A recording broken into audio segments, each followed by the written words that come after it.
Alright guys, so it's time to put this spare engine back together that I bought a few weeks ago on eBay. I tore everything down. It was just a bottom end, tore it all down. Removed all the bearings. Cases are vapor blasted. Last night I went ahead and put the new bearings in, and this is just a simple process of heating up the cases, freezing the bearings, and they literally drop right in. I've already put all the seals in, kind of done some of the boring stuff. So what I'm gonna do now is I'm just gonna do like a time lapse. We'll put this dude back together. I apologize if the battery goes dead or anything weird happens, but if I see anything that's kind of noteworthy to talk about, I'll stop and just kind of go over it, or I'll just do like a voiceover later on when I'm editing the video. So anyway, hope you guys enjoy.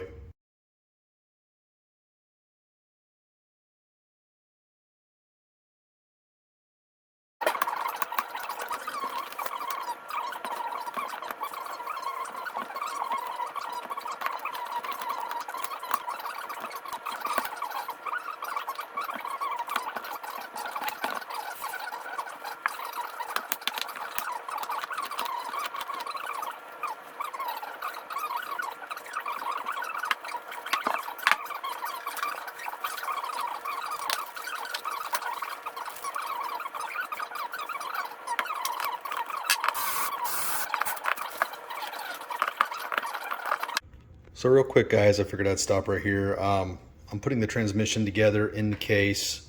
I've got the input shaft, output shaft, reverse idler gear, shift drum, shift forks. Now this shift fork here actually integrates the reverse mechanism. So the reverse cable actually connects right here on the shaft, if you see right here. Now when you put the cases together this way with the transmission in the clutch side case, you're pretty much good to go. It's no big deal. But if you install this transmission reverse, say you're putting it together and you install the transmission in the stator side case, you need to make sure that the reverse gear is actuated. You can't really see it, but there's a little nub on that shift fork right there, down there for the reverse gear that actuates the reverse gear. And if you put this, if the transmission's in the stator side case and that little nub is not in the reverse channel on the shift drum, you can actually break it off when you're putting the cases together.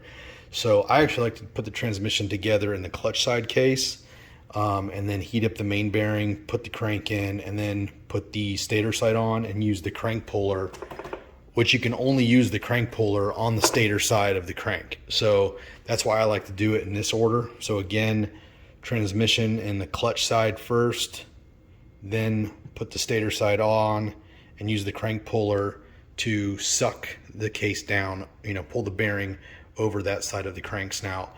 And then what I'm gonna do real quick before I even put the crank in and the counterbalancer and everything, I am actually gonna put the cases together, just do a dry run, put a sprocket on it and a shifter, and just go through and shift the gears, make sure everything is good, because it's really sucks when you have everything together and it doesn't shift through the gears. So it doesn't take long to do.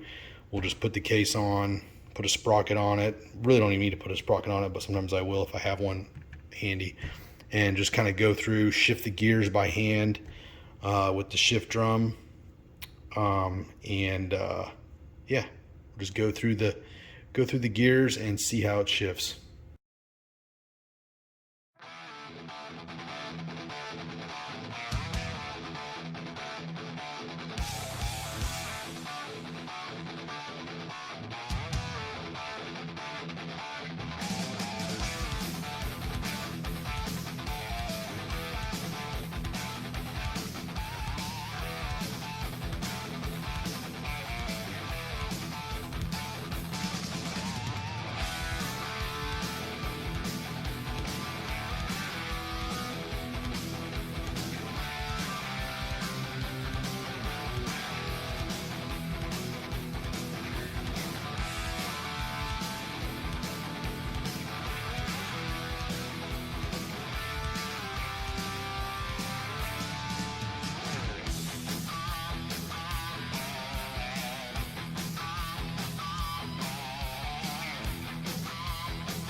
All right, guys. So yesterday I was in here, got the bearings put in the cases, the seals put in the cases, and I got the transmission installed. Now I was trying to film the transmission install, but the old GoPro Hero 7 decided to freeze up on me. So I don't know what's going on. It might be time to just go ahead and get a new GoPro. That one's a little old now. So, but anyway, what I'm going to do today is we're just going to heat up the main bearing here.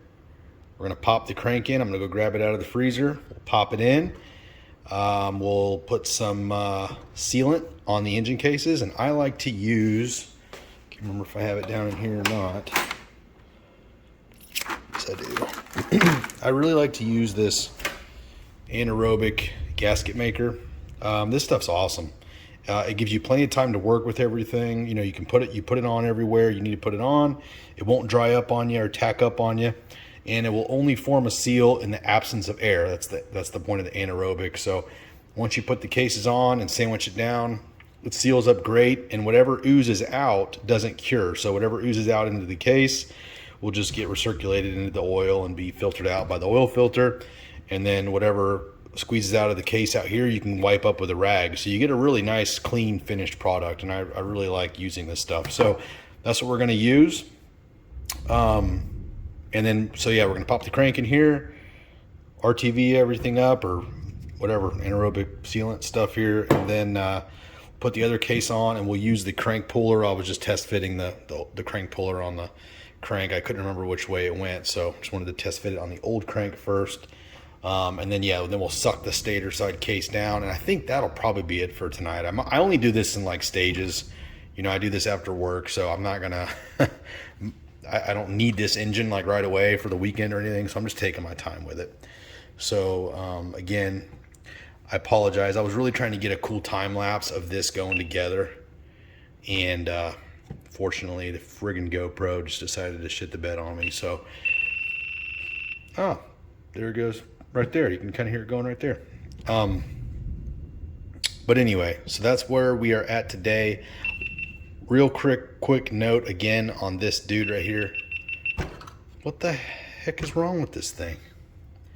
The reverse shift shaft here, this is what actuates the reverse. This is what actuates the reverse shift fork right here into the shift drum, this dude right here. So when you pull your cable, this comes up, goes into a little groove in the shift drum, and that's what lets you get into reverse. If you're installing the transmission the other way with the transmission in the stator side case, you need to make sure that the reverse gear is engaged before you put the cases together, or else you'll break the little nub off. The way I'm doing it, it doesn't really matter. I'm probably just going to install it with the transmission in neutral, but just wanted you guys to be aware. And then make sure, you know, when you're splitting your cases, this oil pickup screen needs to be removed and cleaned out with brake cleaner or contact cleaner of some kind, or just replace it. They're pretty cheap. This one that was in this engine was kind of toast, so I just went ahead and replaced it. All this stuff's still available OEM from Suzuki. I use OEM crank bearings, OEM counterbalancer bearings, and then I use hot rods on the transmission bearings, and they seem to be good. And I will be using a hot rods crank. I think the main thing is just using OEM Koyo bearings or like an equivalent. So that's what we're gonna do, and I will get rolling on here on this dude right here. So here we go.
Alright guys, as you can see the crank's installed, nice and frosty. Heated up the crank bearings, had this in the freezer overnight, pops right in. Sweet.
All right, guys, so as we can see, cases are together. Man, it is storming so bad here. Anyway, here's the anaerobic gasket maker. As you can see, it squeezed out as I was pushing the cases together.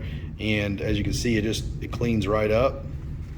Then we can just kind of go in there and just get a really nice finished product. Now, you don't have any squeezed RTV hanging out that you got to shave off with a razor or whatever. You know what I mean? It's just a nice uniform product. Looks clean. It does take a little time. It's sticky. It's kind of like a jelly type substance. Kind of looks actually really good. Oh no, but no, we're going to get it all cleaned up, and then I'm going to put the case bolts in. We are going to be using spec bolts. They're like a nickel plated type deal. I got all the OEM ones right here. This is another thing I recommend for you guys is take your service manual and make some copies of everything, and it kind of shows you where the bolts go, and then as you take them out, you just poke them in. You know what I mean? I made a copy of the manual, pasted it to this piece of cardboard here, poked holes through it where all the bolts go. That way you can just keep track of where every single bolt goes, and it's just so much friggin' easier. As you can tell, this is the stator side case, that's the clutch side case, and I'm gonna get rolling. I think this is this kind of weather calls for some riders on the storm with some doors. Catch you later.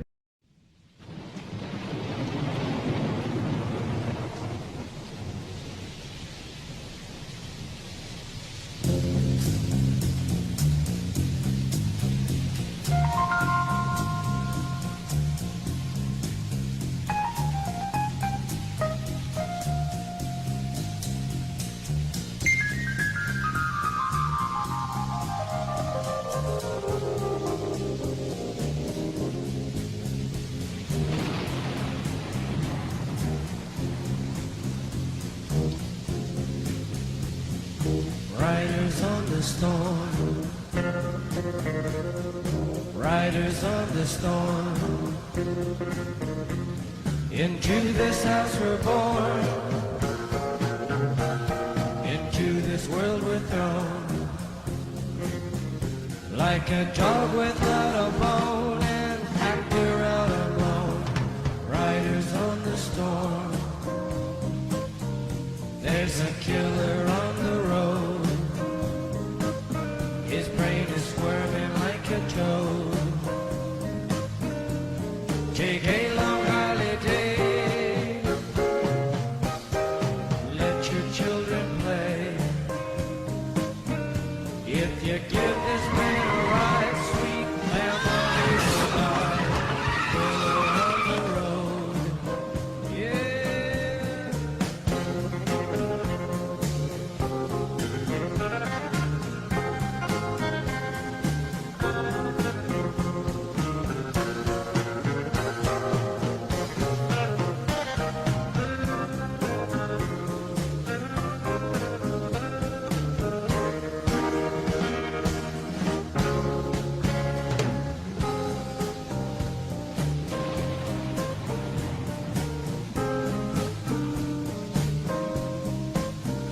Girl, you gotta love your man.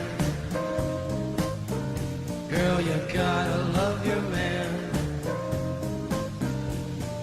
Take him by the hand. Make him understand. The world on you depends. Our life will never end. Gotta love your man. Yeah.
Riders on the storm.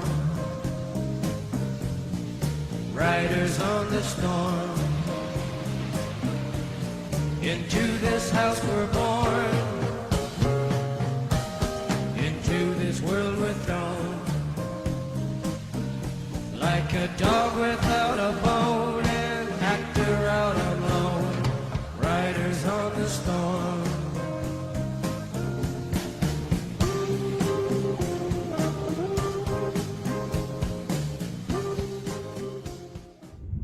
All right, guys, and that is a wrap for this afternoon. Cases are done. Yeah, I really like this nickel-plated hardware from Spec Bolt. It looks pretty awesome. So, as you can see, everything cleaned up pretty good. All the anaerobic gasket maker is nice, clean, and off the cases. So, cranks in there. She spins beautifully. That little knock you hear is just it hitting the counterbalancer since it's not in time yet, but everything feels great. All new bearings. Next up, I will probably work on the clutch side tomorrow. So the shift mechanism, primary drive gears, counterbalancer gear, oil pump. And then I may even put the clutch basket on. I don't have any plates yet. You know what? I'm thinking since this is a spare engine, I think I'm not even going to put plates in it. I think I'm just going to have the basket, in it and ready to go. Push rod in, and then just have the clutch, either order it when I'm ready to put this in the quad, swap the one over that's in the current quad or whatever. But I figured that way it'd be like really fresh, because you kind of want to soak the plates in oil before you use them. And I'd hate to put plates on here, clutch fibers and steels, and then, you don't use it for a year or two, you know what I mean? So, again, this is just a spare engine. So when this dude over here finally decides to pop, or something in the transmission goes, or whatever, I can just pop that one in, pull this one out, and then rebuild this one. This one's been going pretty strong for about a year now. So I think we'll be, we got a little ways to go on that. So that is where we're at today. Again, tomorrow I'll probably focus on the clutch side, and then after that I'll probably focus on the stator side. I have the lightened flywheel here from Mike Foodie. He's on the Z400 page. He'll lighten these for you. He makes these lighter than the DRZ flywheels.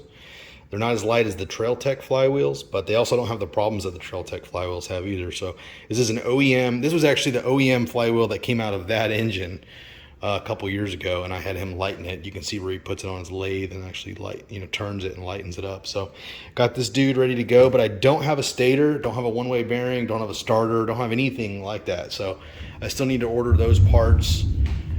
That's kind of where we're at on that side. I also don't have a cylinder, piston, head, any of that yet either. But what I do have over here are the clutch covers. That's for the 250R there. There's the old crank that came out of it. Still in good shape. If any of you guys want this, be sure to email me. So yeah, had Brian May make me another quick change cover here, another quick change Hinson cover. So that'll go on there. But what I'm thinking about doing is, I was going to Cerakote the valve cover, clutch cover, and stator cover, kind of a cool color. I was kind of between gold or bronze or something like that. Something that doesn't look stock, but doesn't also look too flashy, like red or blue, or you know what I mean? So what I'm thinking I'm going to do is actually I'm going to save some money. I'm going to try a little project. I'm pretty dang good at spray painting. I know most people are so against rattle can stuff, but check this out over here. This OEM swing arm on the 250R here, that's all painted by me, and man, it still looks great. It still holds up great. So pretty good at spray painting. And what I think I'm going to do is actually I'm going to get some VHT high temp wheel paint actually, and it's a metallic bronze. It's like a really dark bronze. I think it'll look pretty trick on the valve cover, the clutch cover, and the stator cover. Kind of give it a little trick look. So I'll probably do that over the weekend, and we'll get these all installed hopefully. So, and then that should wrap up the bottom end, and then I'll probably go big bore 434 on the cylinder. Probably either cylinder work. I'm probably going to go cylinder works again, just because the one on that has been so good. It's been rock solid. The cylinder works big bore with the Vertex piston. And then I need to find a good OEM head that has no repairs, and the cam journals and the cam caps are perfect and match and all that. So that's kind of I'm either going to have to buy a used one or buy a new one, but that can get real expensive. So we'll see where that goes. Again, guys, I'm just doing this in stages, so I'm just going to have a bottom end for a while. Once this is 100% done, then I'll buy the cylinder and piston, and then maybe a week or two later, then I'll source the head and go from there. So anyway, I hope this kind of helps you guys a little bit. I'll do a little more probably stop and go with the footage on some of this stuff on the clutch side. The interior side's pretty self-explanatory, you know what I mean? You pop the old bearings out, you pop the new bearings in, clean up the gasket surfaces, and put it back together. That's, you know what I mean? And there's tons of videos on how to heat the cases up in the oven, etc., etc. What I like to do is to remove them, heat them up in the oven. Some of them will fall out while they're in the oven.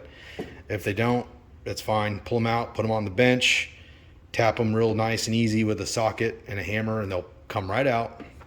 You don't need a hydraulic press or anything.